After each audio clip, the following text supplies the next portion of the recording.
Hello, everybody. Welcome to LitRPG Audiobook Podcast. I am Ray. I will be reviewing some recent and classic LitRPG audiobooks for you today. Today, I'm going to begin with something I think most people might be surprised I'm doing. Lion's Quest: Undefeated by Michael Scott Earl. Narrated by Joshua Story. And how can you not like a narrator whose last name is Story? It's almost would be even more perfect if he not only narrated, but he wrote his own stuff and then recorded it. Awesomeness. Length is 11 hours and 45 minutes. There were 10 seconds left on the clock, and I stepped toward the exit door of the prep room. Maybe I should have felt nervous, or I should have felt the adrenaline coursing through my veins like a molten fire. But I only felt the same sensation that had plagued my mind for the last year: boredom. Jen couldn't see my skill selection, but the world would once the timer reached 0 and the doors opened to the arena. Deanie would then tell me what class and skill selection Jen had picked, and he would coach me through the battle. Well, in actuality, Deanie was the only one on my crew with a microphone that would communicate into my earpiece. Jax, Garf, and Bantog would scream at my cornerman, and he'd process their recommendations, the battle, my movements, and then distill his strategy into what he said into the earpiece. A lot of fighters would use multiple feeds of audio from their coaches, but I always found it too distracting to have a bunch of people screaming in my ear. Okay, so this book is very similar. I just did a recent review on Secrets of the Old Ones by Blaise Corvin, and this reminds me a lot of that book, just on the fact that either you really, really love this book, or you can just walk away from it. There's a lot of people, like with Secrets of the Old One, once they've read it, they've sunk their teeth into it. They're just blown away, and they just want more. Fortunately for fans of this series, there's more than one book thus far in this series. But man, oh man, am I going to get in some trouble today, okay? This book was really hard for me to care about. And I tried. One of my favorite authors, again, Blaise Corvin, has repeatedly stated that this was one of his favorite series. And whenever someone says, hey, what series are you waiting on? He eventually mentions this book. A lot of people mention this book. It has a lot of love. But me, I just don't see the appeal. In a world where game players are treated like sports stars, Leo Lennox is the best player who has ever walked, talked, chewed bubblegum, or put on shoes. Sold shoes, had little sweatshops of shoes being made in his name, that sort of stuff. You'll know this because every single person in the book, everybody, refers to him or calls him champ. Everyone. Constantly. To a point that it feels like it's said every third word. The champ said, hey, champ. He was talking to himself, so he had to refer to the champ as the champ. You know what I'm saying? Okay, so now I realize this is really in reference to boxers who, once they earn a title, prefer to be referred to as champ. I know this for a fact because I have watched Rocky a bajillion times. Well, actually a bajillion and a half times, but when you start getting the numbers that big, does a half really matter? It's like eternity. Do you have a piece of eternity, a piece of infinity? No. So you get it, okay? I get it, you get it, I understand it, you understand it. But it's still annoying as all hell. And I still find it difficult to conceive of a day where someone who plays video games will ever be treated like a football star or a boxing champion, okay? There's just certain things that I just do not ever see happening in the real world. There's a lot of folks out there who play video games, and unless you really, really are a massive part of that world, you cannot name one person who has won a video game contest. Seriously. I have played Pac-Man, but I can't tell you who the greatest Pac-Man player ever was or is or whatever. Same with Donkey Kong. And if you want to get into other things, I can't tell you who the greatest player of Warcraft is or the greatest player of Skyrim, because it really doesn't matter. It's just, in the overall scheme of things, it's a video game. And this goes back to those tropes where you have a story and it's a news team comes on, they start talking about the events that happened in a video game. And the first thing I want to just do is scream, really, who would watch something like that? Now, I know there's YouTube channels out there that do a lot of that sort of stuff, but in the overall scheme of things, one player in one server, because there's got to be 1 billion servers out there for 1 million different players to play on, it would not be that big a deal. It really wouldn't. The events on one server would not overwhelm a news source. They might talk about what's new in the game and things like that, or maybe have something interesting that occurred with one player. But, like I go to the online games, with Jason. I can't even think of it right now, with Kat and, Alfred. It's the same thing there. Jason did this today. The player Jason and Alexion did this. That's one server. It's not the whole game. It may be in the book, but honestly, if they have a game like that, it's going to be a 25 different servers and that sort of thing. So those things drive me nuts. And this is just one of those points where I go right off the top. Now, Leo, the MC, is admittedly an awesome video gamer. And so he is sought out to help playtest and develop the most realistic video game of all time. Of course, okay? His time in the game is undoubtedly the best part of the book. But we spend more time with the old champ in the real world than we do in the game. Where all he does is whine about how he isn't happy anymore and he needs a change.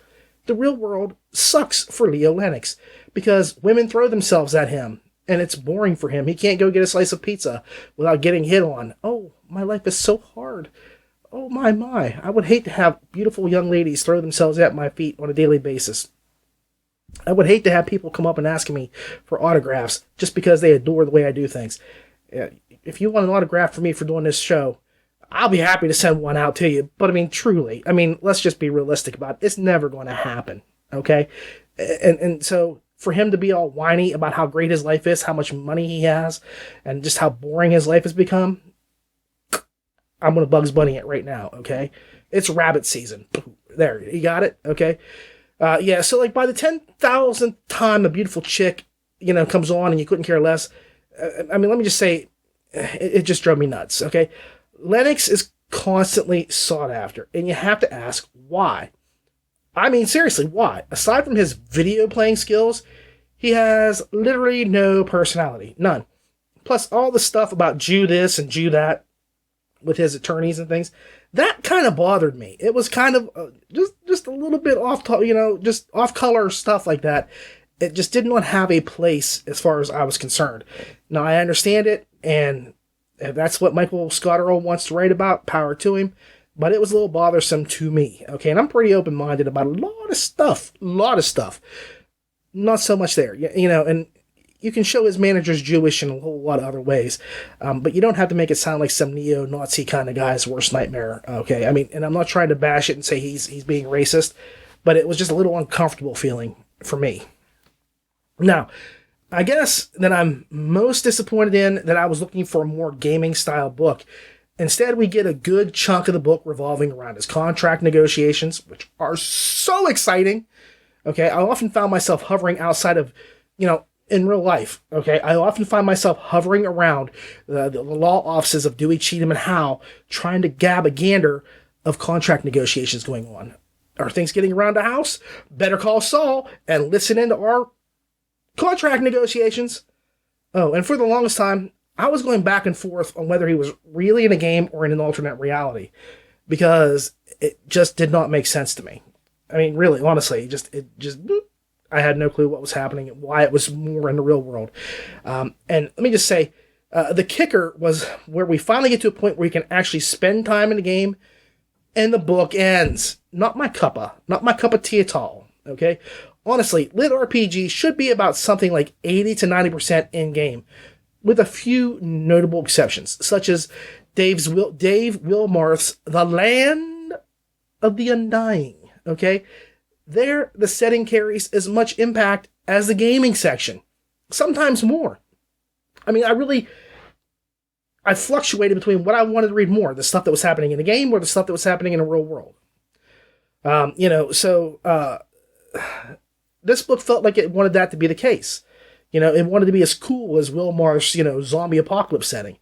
We have a super secret game being developed. Never heard that one before. Ooh, I got to ride on a super cool, hyped up helicopter plane. Ooh, super hot president wants me to sign on and maybe get it on later. Maybe, but not till I sign that contract.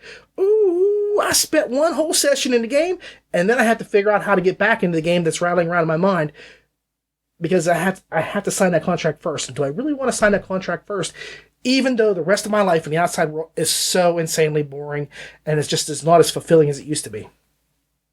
I don't know. That's the bulk of the book.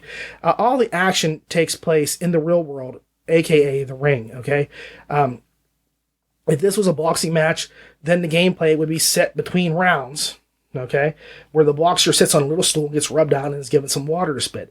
That's the gameplay section. The rest of it's all in the ring, completely backwards, and not all that riveting. I really did not find this exciting.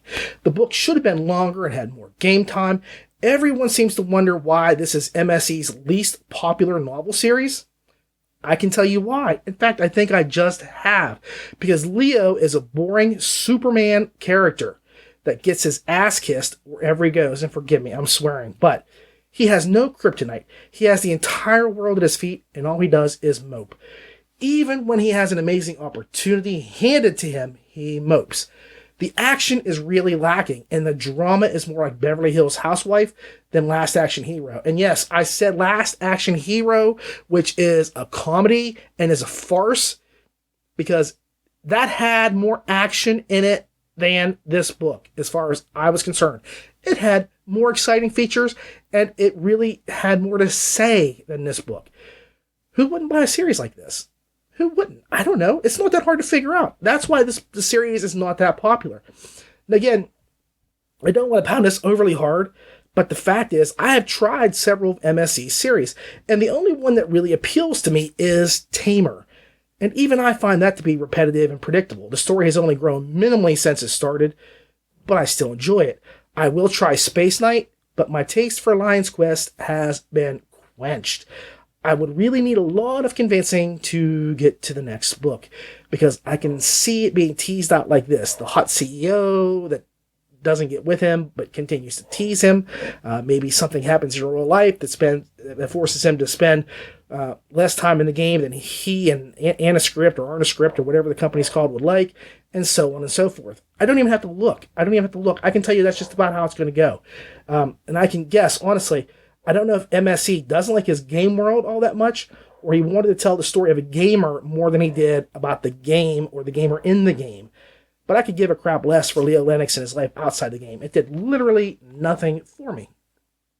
Now, Joshua Story did really great as the narrator. Very impressed by his work. I think that he added a great deal to the mix and would be a nice addition to the LitRPG community. I mean, like, he's done this and maybe one or two other things for MSE, but he really should be considered, a part of the club, because he really adds elements of emotion and desire. And when the hot CEO is talking, he does a fine job sounding sexy, seductive, and mysterious all at once. Leo sounds fierce as all get out, and he definitely carries an air about him that he is confident in what he's doing when he is doing something he wants to do. Honestly, Story is the best part of this audiobook. I give him an 8.5 on vocals alone because he carried this story like Atlas with a broken shoulder. I mean, there was the weight of the world on one busted up arm, and he managed to make it work. Okay, I know he's done a few other things, like Rock God and Rose Boy for MSE, but I will be skipping those completely. First off, Rock God is not LitRPG, so I won't have to listen to it to review. Rose Boy, I'm not sure, but again, I'll give that maybe a try just because if it is LitRPG. But I mean, if it's not LitRPG from him anymore, I'm going to stay away, because I'm not a fan of the Destroyer series. That's one of those stories that I kept hearing everybody tell me, oh man, when he goes crazy, when the elves show up, you're going to love it. You're going to get into it. And I tried. And I was like, that's it. I mean, honestly, I don't know if it was too overhyped for me, but it just made me want to snore just through the whole thing. I just did not like the main character. So this series right here, like I say, it's one of those ones that either you totally, totally love it, and I'm going by the whole series because this book right here, a lot of people refer to it a lot. I mean, just overly done, in my opinion, they refer to this book. Either you love it or you don't have any use for it. Like I say, it reminds me of Secret of the Old Ones, because I'm a big fan of Secret of the Old Ones, and I think that it really deserves more attention and more love than what it gets. This book, I think it is a balloon. overhyped, overblown, and it just goes off into the wind. It gets lost. I don't know what it is. Again, like I say, I think he wants to write about a gamer and not the game. And the lit RPG stuff is kind of really squished off into a corner. And I would say it like this, even if it didn't have anything to do with lit RPG, I mean, not a smidge, not a pinch, not a molecule. If this book had nothing to do with lit RPG, I would still feel this way, just because the real world stuff is not exciting. It did not grab my attention, and I could have cared less about whether he was going to sign a contract. You knew he was going to sign the contract. It just took 3/4 of the book for him to do it. 3/4 of the book. I mean, maybe I'm off on that by a little bit, but it was a hell of a long way into the book before he signed it. A hell of a long way. So, why drag that sort of stuff out? I mean, there was another book I reviewed a long time back, and I was saying how, it was a good intro for, people who were new to the genre, because it did show, some thought, and it showed them doing contract negotiations and team building and that sort of thing. But even then, it was about 20 to 25% before they got into the story for the game. This goes a lot longer, even when they do get into the game the first time. It's just a pinch. It's just a pinch. So my final score is 7.3 stars. I could go a lot lower, but the story is not horrible. I didn't hate the story as much as it just drove me crazy, and it did not capture my attention. And I know there are people out there who like this story a whole lot. So I am going to give it a 7.3. I mean, honestly, my inclination would have been to go a lot lower initially, but I've thought about this. I've thought about this for about 2 weeks, because I wanted to do a review on this since I did Secret of the Old Ones. And this all unto itself, I've had to think about this for a long time to score. And I think the writing is really top notch, but the character and the plot just go under my radar. They just go down. So I am going to give it a 7.3 stars. I'm going to be sticking with Tamer for now, because Lion's Quest feels less like a lit RPG novel than it does an exaggerated autobiography by Eddie Plant, a.k.a. Peter Dinklage's character from the movie Pixels. If you've seen that, that's who I see when I listen to this book. Okay, Leo is Eddie Plant. No way around it. I think the attitude and all that, it's just, that's him. That's how I see it. So, sorry, but 7.3 stars, guys. All right, well, next up, I'm going to talk about Critical Failures by Robert Bevan, narrated by Jonathan Sleep. And do not let that make you think that he is a snorefest or sleep-inducing person. He's a really good narrator. Length is 8 hours and 3 minutes. Tim tried to get to his feet and run, but his feet couldn't find the floor. The monster yanked something out of the back of his shoulder with a wince. An arrow. The front half of the shaft was coated in black blood, which dripped from the barbed tip. "What a pack," said the monster. It dropped the arrow and looked at its clawed hands. 2 new screams pried Tim's attention away from the giant monster in front of him. He wasn't alone in here with the creature. There was some small comfort in that, but who the hell were these people? A short, stout guy with a thick red beard and metal armor sat next to the beast. His feet barely touched the floor. Tim thought of Humpty Dumpty. The other guy was dressed in a long white nightshirt and looked suspiciously like... "Julian?" "Huh?" said the monster, looking up. The squat, bearded guy jumped to his feet and ran across the floor of the... Where the hell were they? This wasn't the chicken hut.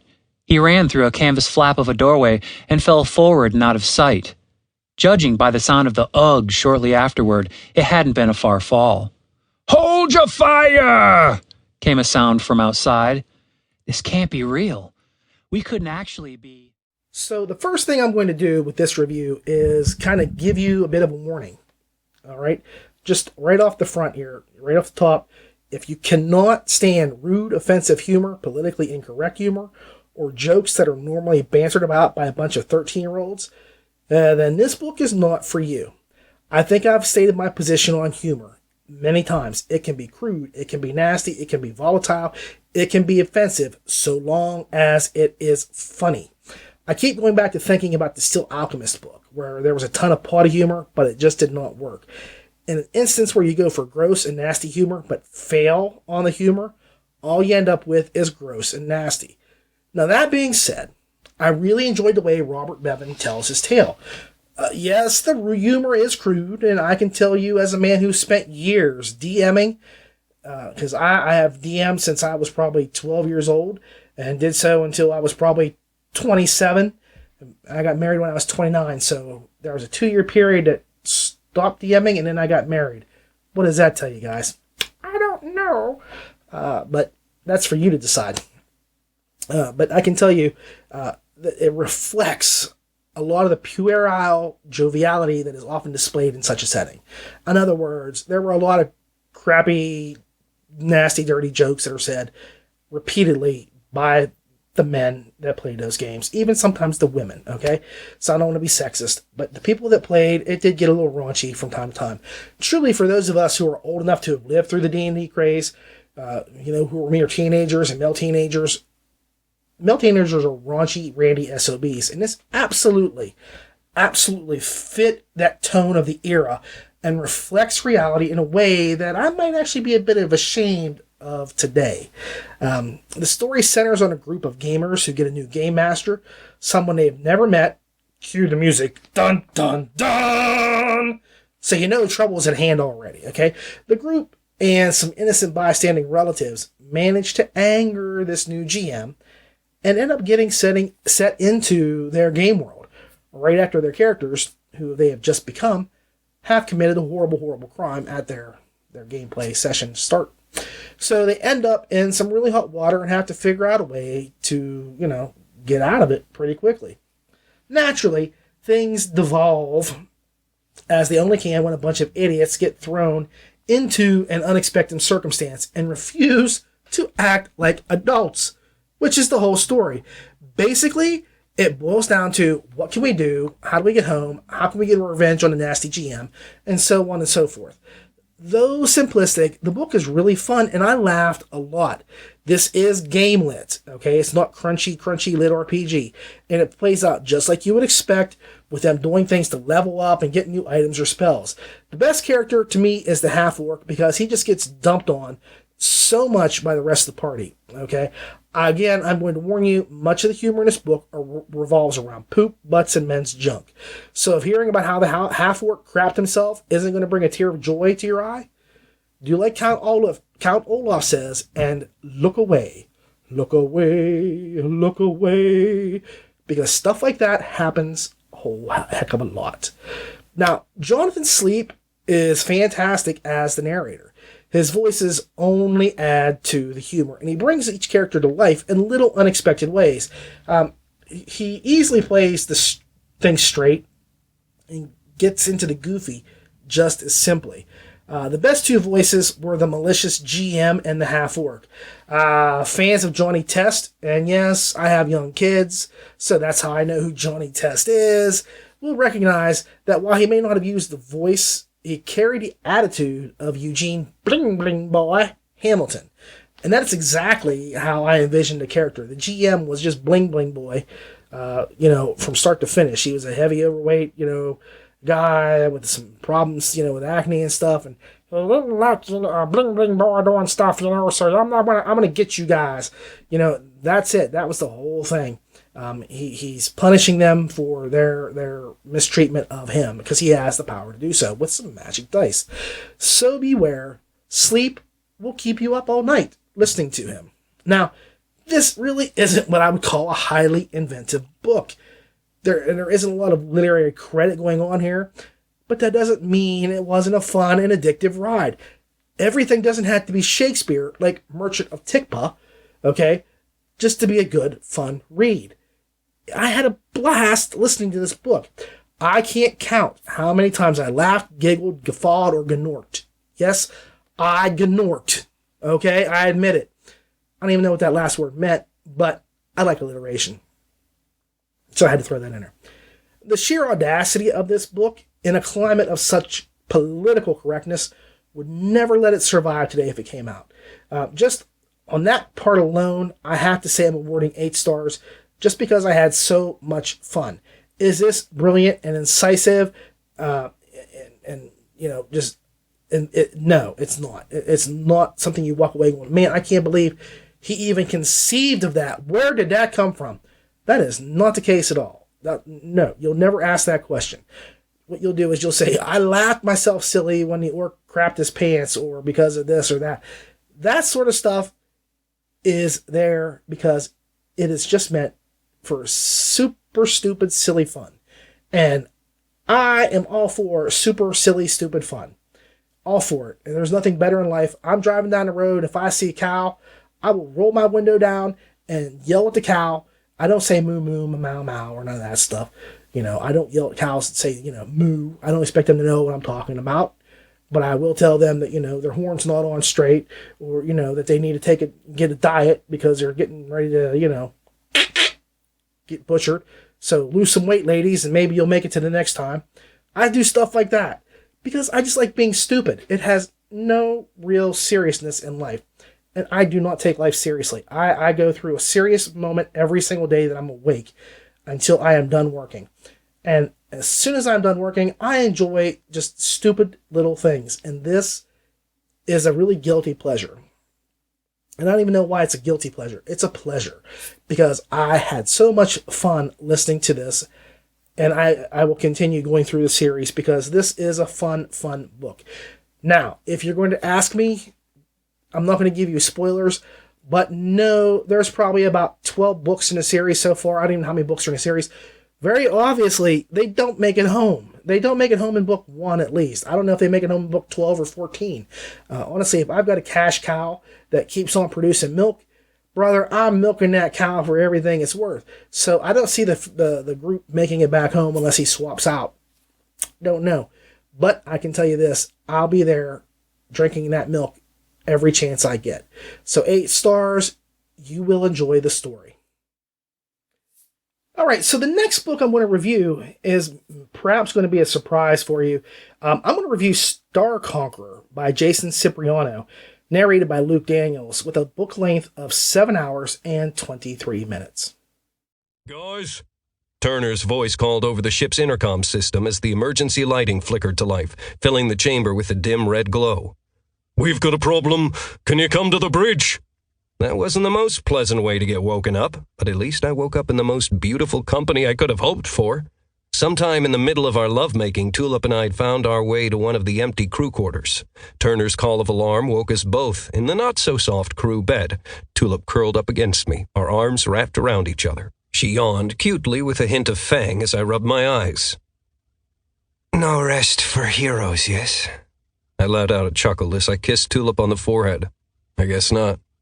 It took us longer than I'm sure Turner wanted to get ourselves out of bed, cleaned up and dressed. It took us far less time to race across the Orion from the crew quarters to the bridge. Turner was sitting at the engineering station, rubbing his chin as he looked over his screens. Looking up as we ran in, he grinned at us. Sorry to disturb you, lovebirds. Tulip and I both blushed a bit at that, making Turner's grin broaden.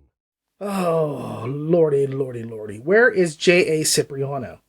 I had to do this review because there are people out there who have no clue how good a story this was, or why J.A. has gone MIA just like MSE. Okay? MOUSE.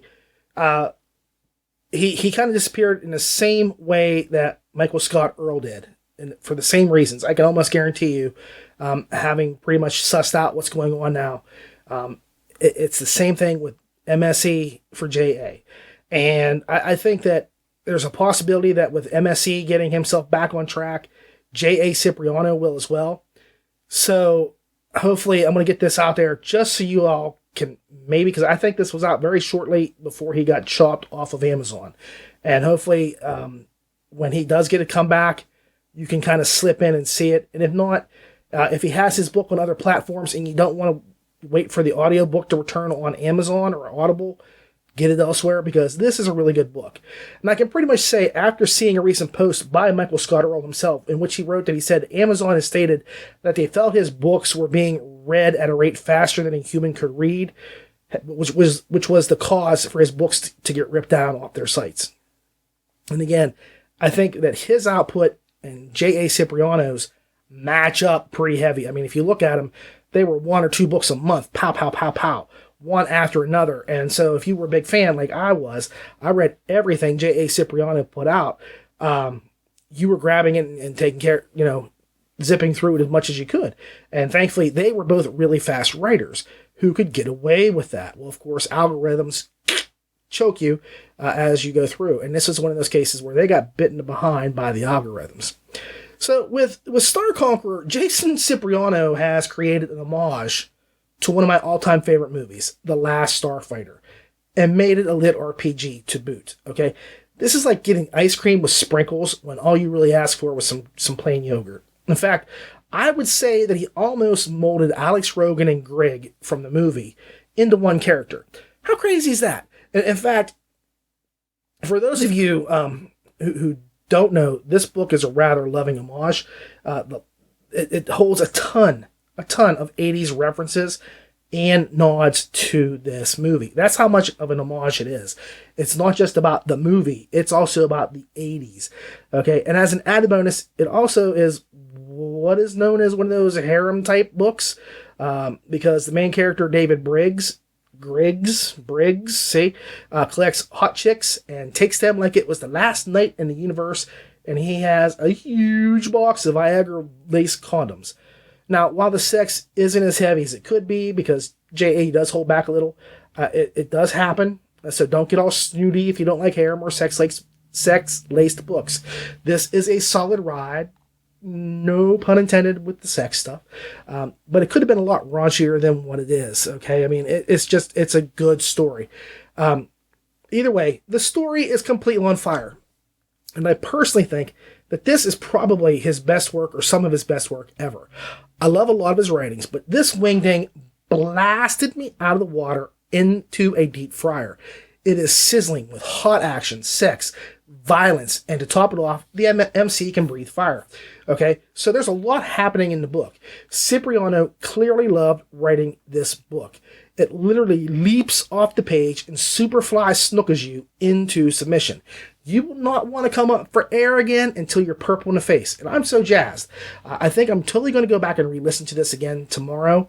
I do have some driving to do for work, so I'm thinking that might be what I slip in to the car ride for tomorrow, just because I enjoyed this book so much the first time around. Okay, and I have to comment on the incredibly amazing job that Luke Daniels has done with this book. The man is a Class A level narrator.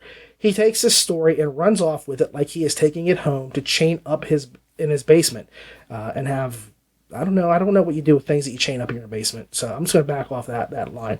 But he just blows your mind. Really, I suspect that he's my really solid second favorite narrator at this point.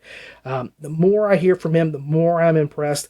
And in this case, his Briggs is just, it's scary impressive. And the man can really tell a story. I mean, if you want to really hear Daniels, check out like the Iron Druid or, Ascend Online. Anything he does, it's always top quality, top notch. And I say this every time because I'm such a huge fan of the Iron Druid series. His Oberon the dog impression is just, you'll never have anybody else do a dog impression as good. Everybody does Scooby-Doo. Reggie, like say, Scoob, we gotta get out of here. Where's a Scooby snack? Row. Or was that Astro who talks like that? Rorge. Yeah, I'm not sure. So those are the two top dog impressions, Astro and Scooby-Doo. Oberon knocks them both out of the park. Okay, and here he brings that kind of talent, the man who can do a better dog impression than Scooby-Doo or Astro. He brings that to the table. I mean, it's scary how good he really is. I can only say that he is very pleasant to listen to, and he nails every single character's personality. And he does voices like he was Rich Little on meth. My God, I know I have white hair, guys. Do you people even remember Rich Little? I mean, not the older guys like myself who did. I'm talking about the younger people who read LitRPG. This is like their coming of age stories. This is your Lord of the Rings. I don't want to say I was around when Lord of the Rings first came out, but I was around when it was just starting to become popular as a kid. So, I'm not exactly a young spring chicken. And so when I make references like Rich Little, do you guys get it? I mean, if not, go and look it up. It's just same as Jonathan Winters. If I said Jonathan Winters on meth, I don't know if you'd get it. Robin Williams on meth, he doesn't need meth. That would be about the same thing. But that's Luke Daniels for you. The man can really, really, really inspire you via his vocal cords. Like I say, for me, Jeff Hayes is just incredible and amazing, and I really like Jeff's style. But Luke, he comes in a close second. I mean, it's a sheet of paper thin difference between the two of them. Okay? I have to comment just on that because Luke just makes it so much fun that he just rips the story to pieces. He just takes it and runs with it. And I can't go without even saying how much I like the cover of the book. With me, Cipriano's covers are a gamut of great mid-level art. The cover is stunning. And if I were a teen, I would have that as a poster on my wall. Seriously, as it stands, you can't deny that it grabs your eye and squeezes you until you want to learn more about the book. It is hardcore 100%. Now, Cipriano is one of my favorite writers, but this book has literally made me rethink my grading system, okay? Because it's such a blast. It fires on every cylinder, and it takes off like it was the Mach 5 in a competition like Death Race 2000. I mean, can you imagine the Mach 5 in Death Race 2000? That would be a real movie, okay? I can only say that I want more of this. More. So, final score is 8.3 stars. I love the book. I want more. I'm hoping that some of you out there will now hear this and write Amazon again, or if you haven't, just write them and ask them why such an awesome book is no longer available to purchase. Seriously, if MSC is about to return 100%, there's no reason that we should be denied our JAC. And that is exactly why I did this review. I know that most people out there are not going to be able to get this, but I want them to know what they're missing. Okay, just like with Secrets of the Old Ones, I think there were a lot of people out there who had no clue that there's a really great book that exists that is super fun and just steals, your imagination, takes over everything that you can think of, and fills in a whole new world for you. It's the same thing here. Jason Cipriano, he's done a lot of good stuff like Doom Marine, and things like that. Like I love his The Pen is Mightier series. This book, and again, I am such a fan of the 80s movie, The Last Starfighter. I mean, it's a game-lit movie, okay? If you've not seen it, go out and watch the darn thing because it's amazing. It's really good. And special effects are still pretty square because they were early special effects with computers, but it doesn't really detract from the movie. They're pretty top quality even today. I've seen a lot of movies today that are made that don't have the quality of this. So I really wanted to get out there and say, please, please, please, don't forget about, Jason Cipriano. Check it out. See what you can do because the book is intense. It's so fun. And I don't know. I just think that if you can get it anywhere, get your hands on it, get it and listen, because you will not be disappointed with this story. 8.3 stars is just me just trying to hold back and not go crazy and say, hey, it's an 11.5. It was a fun story all the way around. I enjoyed it, and I regret that, I can't get another book in this series because it is that fun. Okay, so the next book I'm doing is Anomaly by K.T. Hanna, narrated by Andrea Parsnow, with a book length of 12 hours and 33 minutes.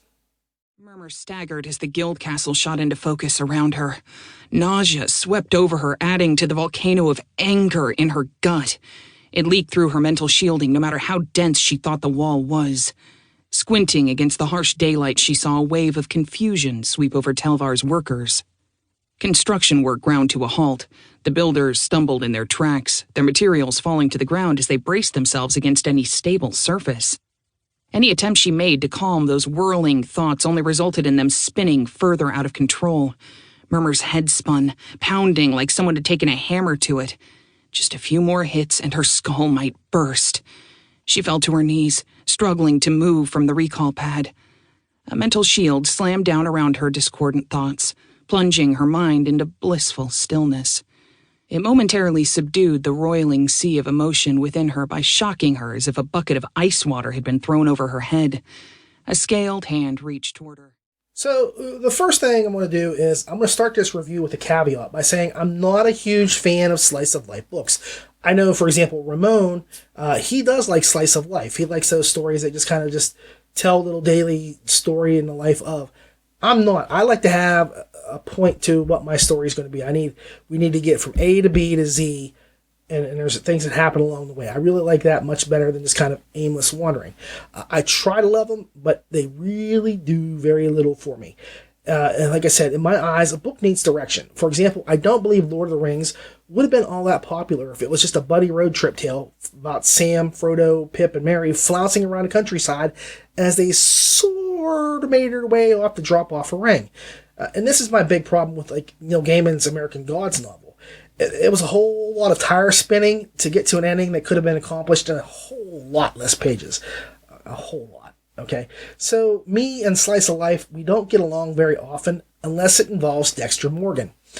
Now, K.T. Hanna has released her second book in the Somnia online series, and this is one of those tire spinning numbers that I get hung up with so often. Remember how I thought about Daniel Shinhofen's latest Apocalypse Gate book? And I hope I said that right, Daniel. I don't want to mispronounce your name, Shinhofen. If I didn't say it right, let me know. I apologize. Well, I have to say, this kind of mirrors that in a lot of ways. It does the same kind of tire spinning and not a lot of story advancement. Murmur, Sin, and the others all kind of get into to figure out the situation now that our MC, Murmur, has been clued into the fact of what is actually going on with her. Her situation has changed. It's pretty dire, in fact. We do get a reveal as to what happened to the corporate boss once he entered the game, and why the AIs have Murmur picking up chunks of black rock all over the area. Those things are kind of revealed. The rest of the time, we see Murmur's mother and boss, IRL, trying to figure out what happened and how to help Murmur, or we get Murmur having a hissy fit over her condition against her friends, and the way all the others all kept the thing secret from her. I think she and Sin have an apology and reconciliation at least twice over the same thing, and Murmur snaps on her team numerous times, even though that she knows what they did was really done to protect her and to kind of keep her safe. And that's pretty much the entire story the whole way through. Murmur does advance some levels and takes umbrage with her condition in some way, and then vents on those around her. Then she makes up or apologizes. Now, this sounds a bit lackluster, and I can't say that I didn't enjoy the story or the characters and how they progressed, because I did. I like Murmur as a character. I like Sin as a character. There's a lot of things to go on. The story is enjoyable. I also think we'll be seeing an AI go rogue, and the non-villain from the first book kind of grows into his role as a real proper villain coming. I also stand by my assessment in my first review that at some point, I think that Sin is going to confess her romantic love for Murmur, which will throw yet another kink in the gears for poor Mur. It hasn't happened yet, but I think it's only a matter of time before that comes to light, too. I could be way off base, but I really think that that's the case. I did enjoy Murmur growing in power, but I thought it was odd that they added a druidic element and giving her a pet as well. I think her Psionicist class was interesting enough on its own, and the only reason I can see her getting Snowy, the wolf, is so that when Sin does confess her feelings, that she had, that Murmur actually has someone she can go and talk to that won't judge her. So, did I hate the book? No, not at all. But I certainly felt like there was a sophomore slide, as the tale didn't progress much any way than I've already pretty much said. It could have really used some more fights. The guild clash was fun, but it didn't have as much impact as the train scene from the first book. Train scene. Not what you think. An MMORPG type of train. I mean, really, people. Murmur's not that kind of girl. Okay? But there was a lot of stuff that we could have had. Andrea Parsnow,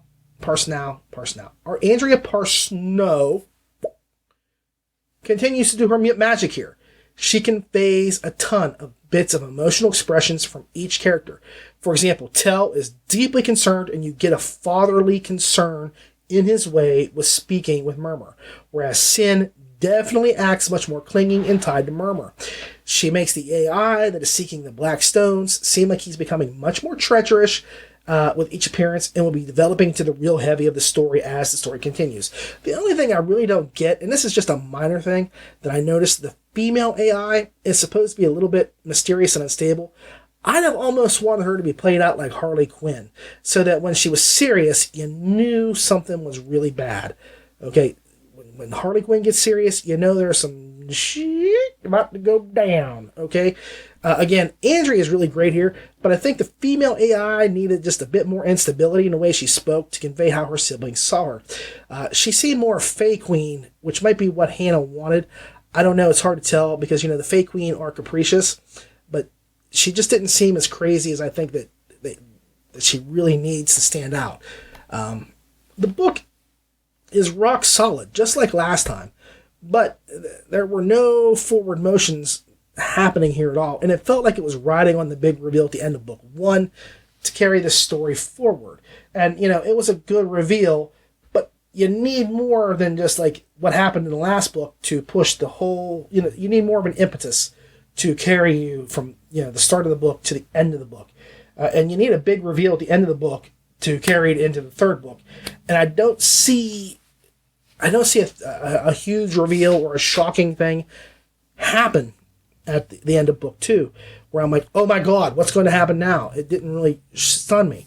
The book is slice of life, and like I say, for me that's a big issue for me, because I'm not a slice of life person. I need to see more things happen. And like I said, there were some strange things. I just don't get the need for a pet. And maybe, Snowy, the great big wolf that runs all the wolves, will have a really important reason for being there. I just haven't seen it. So we'll see where this goes. We'll see how this happens. It's hard to say. But Slice of Life is a fine if you have a point. But here, I think we just completely missed a whole lot of stuff, and I think we needed more. I was going to actually give this an 8, but I'm going to say 7.8 because the story does kind of slow down for me a little bit. The mystery of what was going on with Murmur was a big driving factor for me in the first book, and we didn't have that here. We kind of know what's going on, and we also know now why the AIs act the way they do and what they're doing and why they're doing things. So there's no mystery other than like why the one AI is trying to do what he's doing and why he's going rogue, that sort of thing. And that's not enough for me to go, wow, I just really had to find out.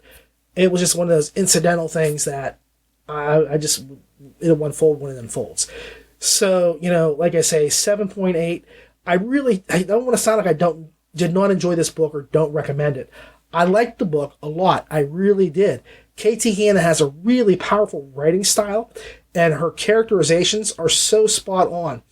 But for me, the way Murmur behaved, I could get that for the first quarter or for the first half of the book, but it was like completely throughout the entire book, her behavior and anger over what happened from the first book. It just should have really kind of been healed up at some point. So I don't know. It didn't work as well. I really hope that we get more in the third book because, like I say, the momentum of the first book was just really great and it kept going, and I was okay with it because there were things that happened. There were big reveals and things that just kind of kept you wanting to know what was happening. There was the mystery, and when you get to it, you're like, oh crap, that was just really slick and really smart and just took you right into the story. Here, again, it's just a wave of what happened before and her yelling and whining and crying about it. So, and I get, people don't get over things quickly, but as a reader or a listener, I need a little bit of a break from that kind of an attitude. It wears you out. It's the same thing with the mother. The mother, she's trying, she can do everything she can to get her daughter out of the AI game, but how many times can you say that? Every time she appears, that's her goal. And I don't really see a lot of progression on that side either. So this was like tires in the mud just spinning. If you ever saw My Cousin Vinny, that's the way it was at Georgia Mud. When pause attraction, you can't go. So it just kind of just stayed right where it's at, which I know like Ramon, like he likes this sort of stuff. For me, I need a bit more. So like I said, 7.8 stars. KT, I really do enjoy the story. Andrea, you're always good, but like I said, I did need a little bit more from the is it Theron or Thera? I can't remember the AI's name. But I mean, it was all top notch. It was all top grade stuff. I just need a little bit more here and there to kind of convey what was going to happen or what was coming, or to keep me, going for the next book.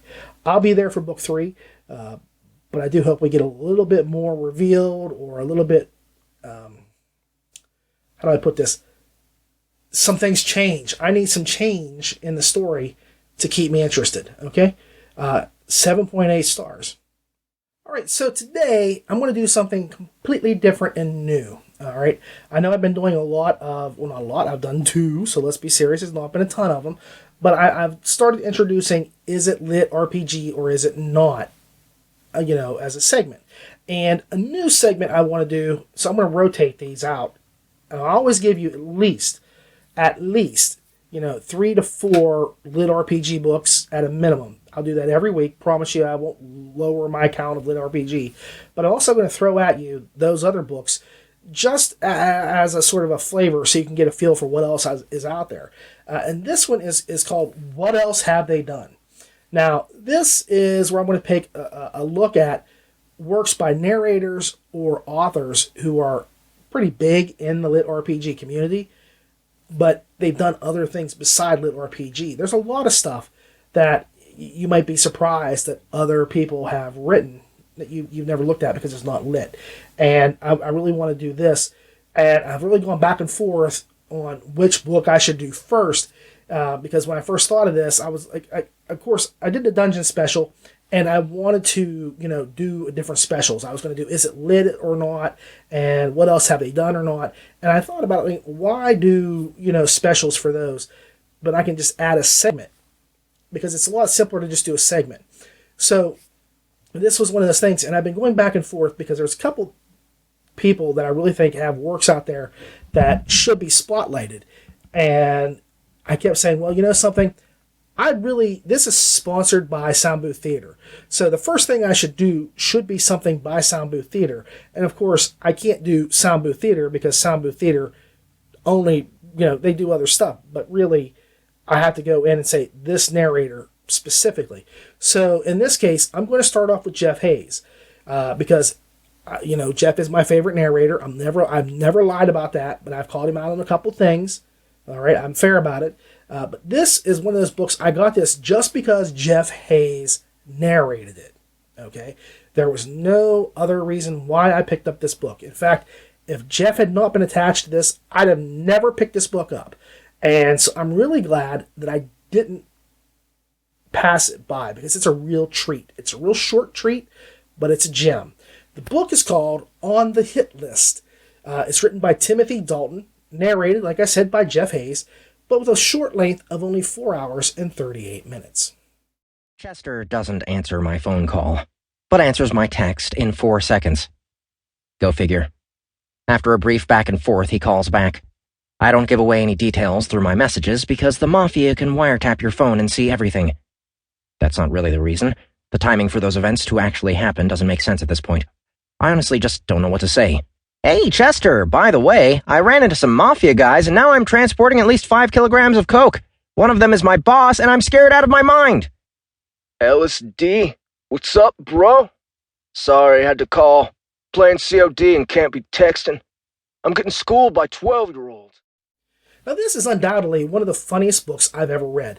The main character, Ellis D'Angelo, or LSD as his friends call him, as in LSD, provides a rapid-fire stream of consciousness barrage of random thoughts and raucous asides as he details how his crappy job goes from worse to even more horrible by delivering a sub with extra bread.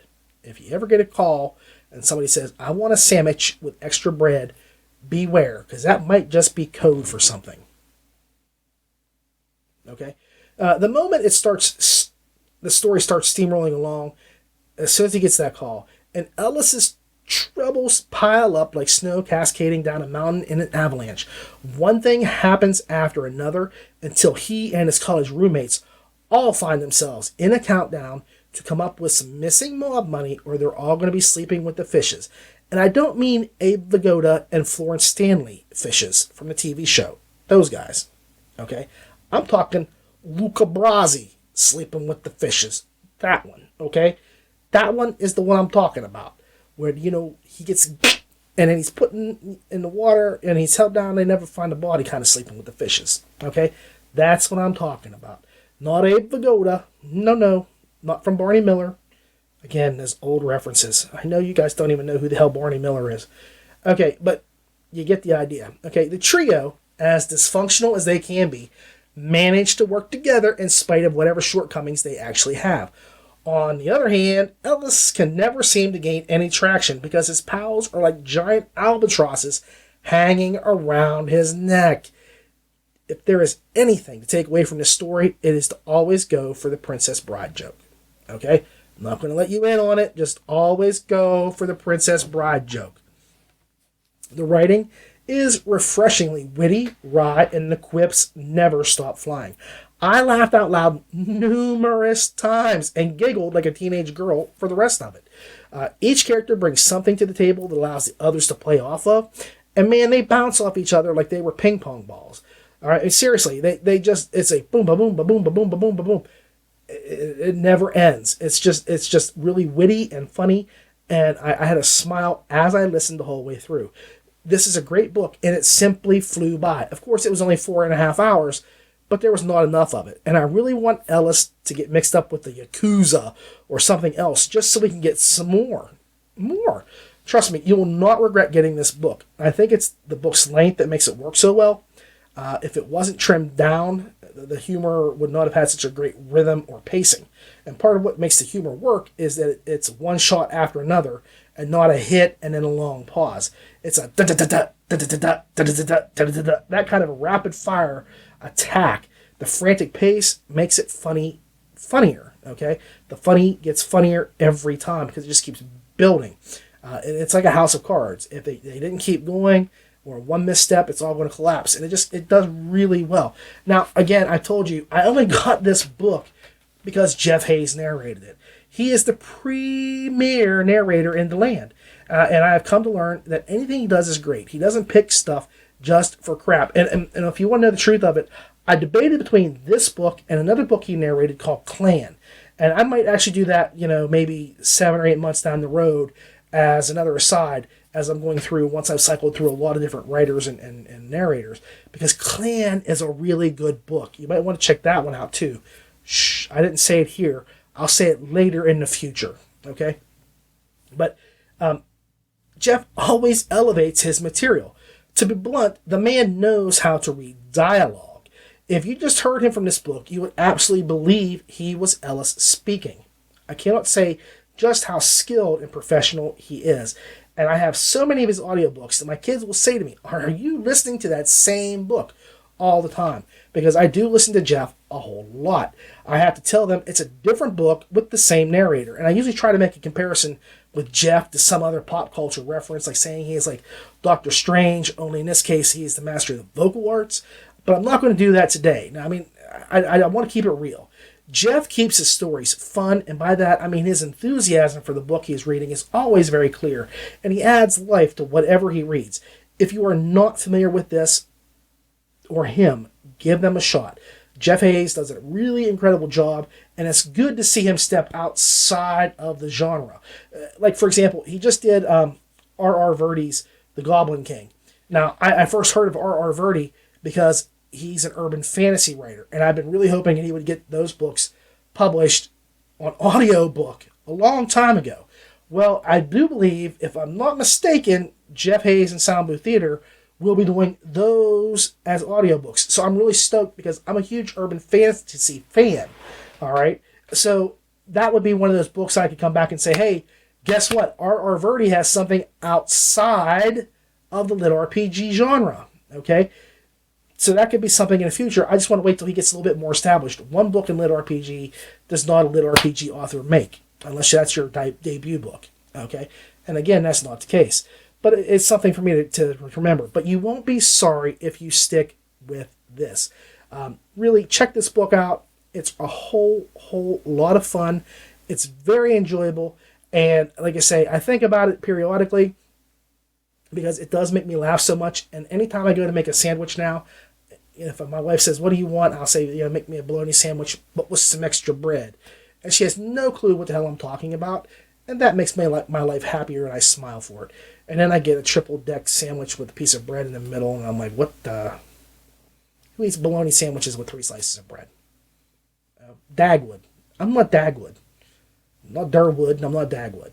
So I don't eat 3 pieces of bread in my sandwich. But I still have to say it every time she asks me. So, just enjoy this.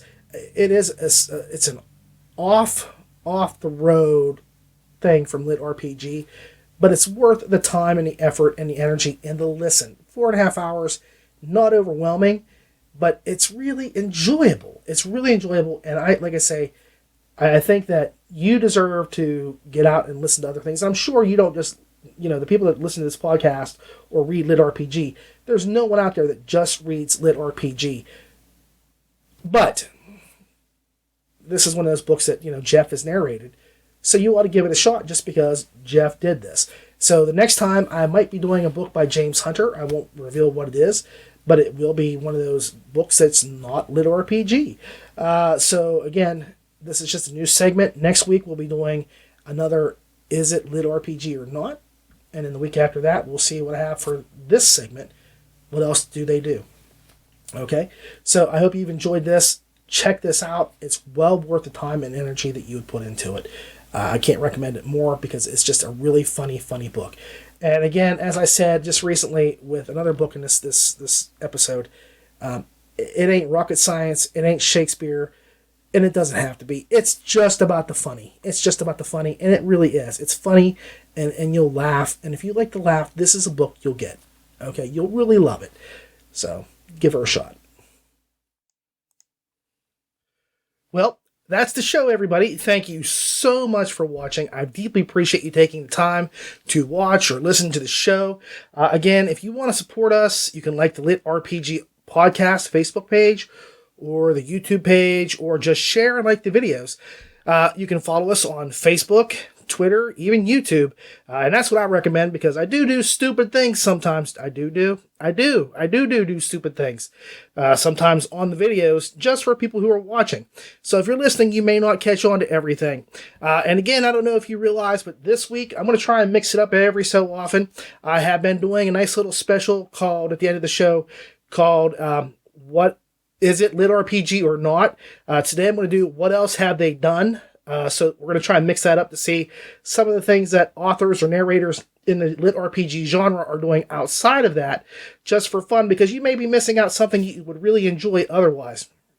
So I'm going to be interposing and interchanging those two things. So next week we should have a new Is It Lit or Not segment, and the week after that we'll have What Else Have They Done? So again, I appreciate you listening. For the LitRPG Audiobook Podcast, I am Ray, your humble reviewer. Again, thank you all for listening, and have a good afternoon.